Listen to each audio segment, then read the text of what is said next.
You can feel great on your own. You can be amazing at work and with your friends. But the moment where someone comes in into close proximity to you, aka intimacy, intimate relationships, we getting triggered because only the person who this close to me can trigger this. Somebody who is here will never trigger it, and we can have a beautiful relationship. And because relationship expose us, they shows us those pieces and those parts of ourselves. So the way unconscious works is that the strongest sensation, the strongest feeling is driving your life. So if the strongest sensation I have is actually to be okay by being lovable, then this is what I come into relationship with. I'm coming into relationship to solve the challenge to feel okay. And I'm not choosing a partner to build the life with.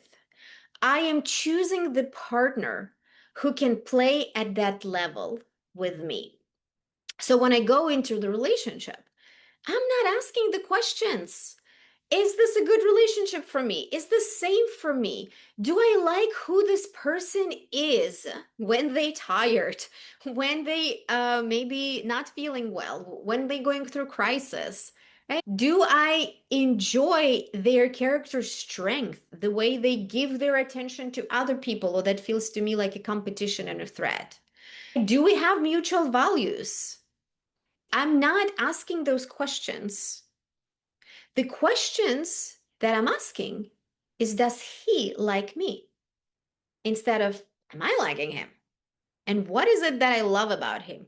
Okay? We asking, we start noticing, oh, is this okay to say? Is this okay for me to ask for this? Is this safe for me to set a boundary?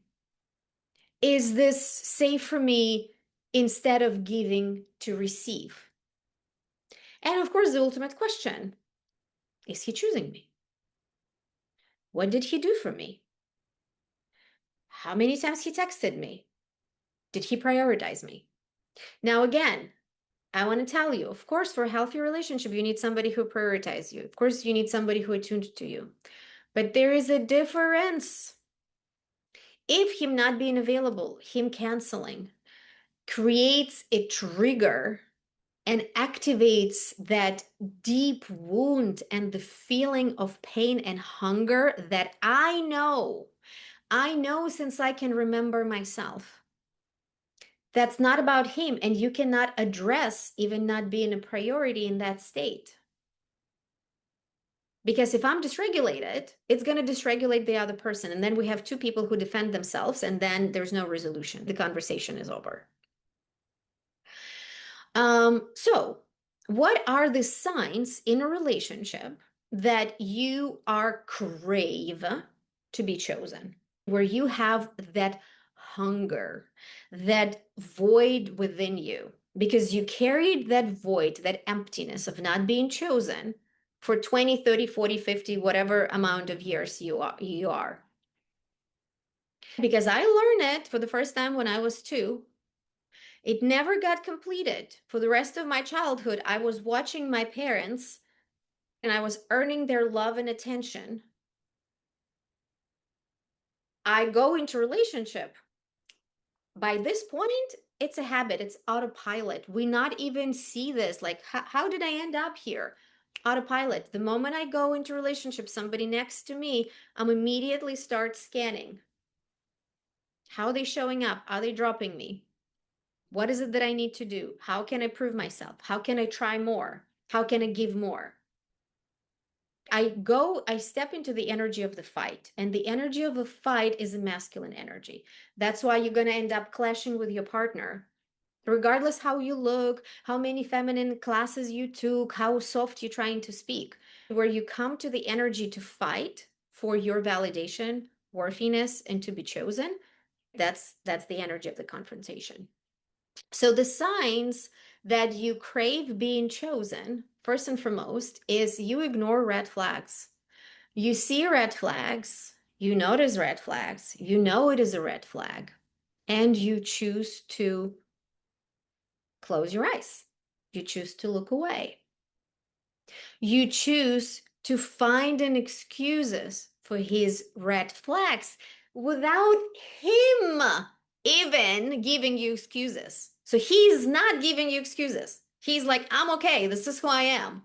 And when you talk with your girlfriends, you already found excuses for his childhood traumas, for his problems, for his challenges, for all of that. Then, of course, you overgive. I'm overgiving not because I just purely love him. I have my hidden agenda. I'm trying to prove him, look what a great woman I am. Look how much can I tolerate. Look how resourceful I am. We're trying to show, hey, hey, hey, take a look. You have a gem. Don't you dare to let me go. Like I'm overgiving because I'm trying to make sure that you are secretly having a list of what an incredible woman next to you. Unfortunately, that is not true. How many stories we know when women give and give and give and give and become what? Invisible. The other sign is when you start mothering him, where you start taking care of him, where you start fixing his problems, where you supporting him financially and helping him opening up his businesses, like all of that areas where he needs to lead with his masculine leadership competency and resources, you doing that for him, that's a sign. Why? Why am I choosing to mother an adult man instead of being held and protected and taken care by him? Because makes me feel safe. Why? If he depend on me, he's not going to leave me. If he's not going to leave me, nothing is going to disturb and touch the wound that I have, the wound of not being loved and chosen. Because if he's here, I'm okay. I have a band-aid. And he's here because I calculate it. I manipulate it. I set the relationship in the way where he depends on me. The problem is, I figured this out. I built this, but I don't feel good. I still feel hungry. I don't feel held because next to me is a child who cannot support me. I need to be super strong. My desire to be loved is still not being fulfilled, even though he's next to me. And I'm just getting more and more and more and more exhausted because I'm holding not only my life, I'm holding this relationship. So I'm working everywhere. I don't have place to rest and I don't have place to be feminine.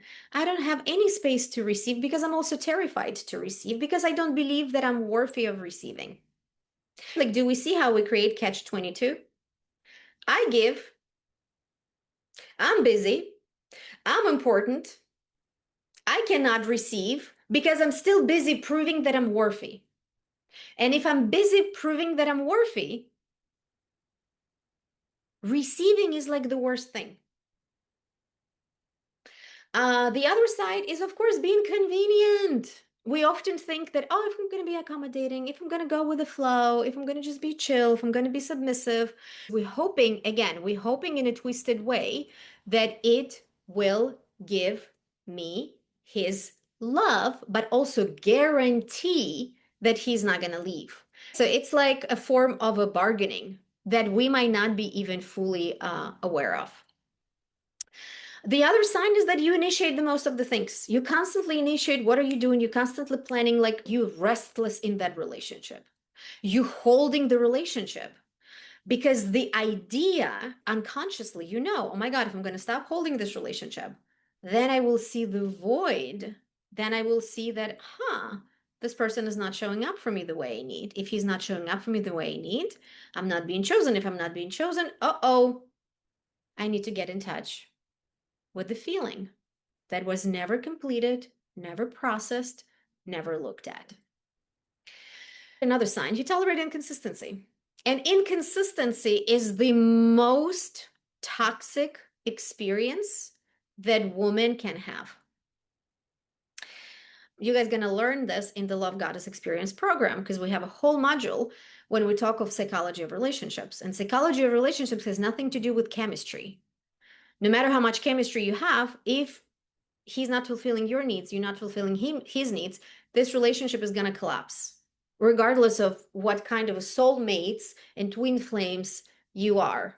Nervous system. If I'm not feeling safe, don't care how much I love you. I would need to choose my survival over loving you. It's not even the decision that your brain or your heart would make. Your body would make that decision. And if the woman is disconnected from her body on top of everything, then what happens with everything that you're feeling? It's going to turn into disease. It impacts our mental health. It impacts our physical health. It absolutely destroys our self-esteem and self-worth.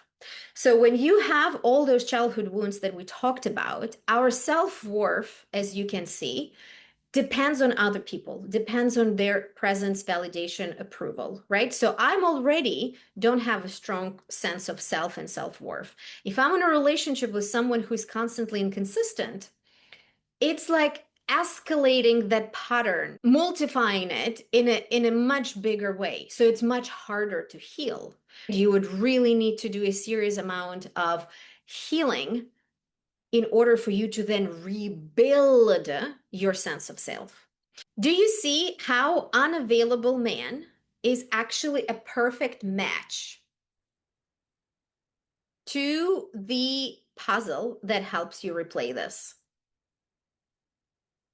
And what I mean by that is, if my goal, if I'm driven by proving and earning my value, and I'm getting a person who's attuned and available, I cannot play that. If you love me the way I am, I cannot earn my value. I cannot prove my value. They need to be able to receive your love. I can't receive your love because I still believe that I need to earn to be loved. The way we heal ourselves is by feeling, savoring, softening, self-devotion. And that's uncomfortable practice. Because if my whole life I'm running away and I'm extremely uncomfortable with who I am, or I have no clue who I am, I've been getting a confirmation that I'm okay only from the outside. It's uncomfortable. So the way you heal that program is by choosing and creating experiences that feed that part of yourself. I'm allowing myself to be penetrated by pleasurable life experiences where it's not about approval, it's about me.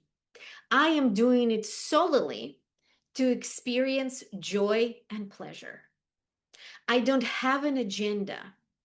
If I don't want to cook today, I'm not cooking. If I want to dance, I'm dancing. It's noticing the desire, feeling the impulse, and following it without the heaviness that it means something about you, or I'm doing this to earn or to prove or to do or to give something. It's about me. And when I am turning my attention, right? My whole life, my attention was outside. I'm turning it in.